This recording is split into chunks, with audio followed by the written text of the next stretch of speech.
Hello, সবাই কেমন আছেন? এই যে আমাদের গ্রামে চোর বের হয়েছে, যার কারণে দেখতে পাচ্ছেন যে লাইট। তো এখন দেশের অবস্থা ভালো না, চোর কোন দিকে গেল সেটাই খুঁজতেছে। এই যে দেখতে পাচ্ছেন যে লাইট, অনেক লাইট।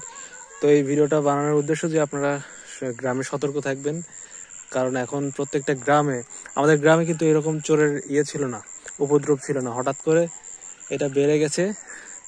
আপনারা দেখতে পাচ্ছেন অনেক লোক এখানে বের হয়েছে রাতের বেলা, চোরকে খুঁজতেছে। এখন কি অবস্থা, মানে আপনারা সবসময় সতর্ক থাকবেন। আপনাদের গত রাতে আমার এক পরিচিত একজন মানুষের ঘরকে শিং দিয়ে সেখানে চুরি হয়েছে। তো এইটা আপনারা সতর্ক থাকবেন।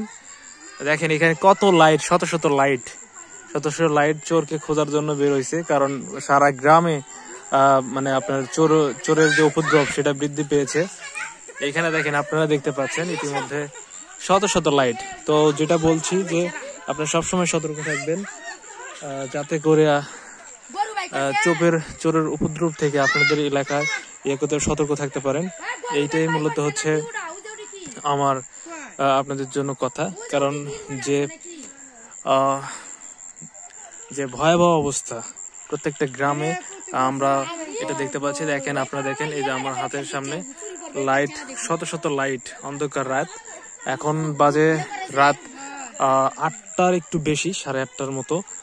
কারণ এই সময় সবাই নামাজ পড়তে যায়, তারাবির, যার কারণে এই সময়টাই চোরের উপদ্রব বেশি হয়েছে।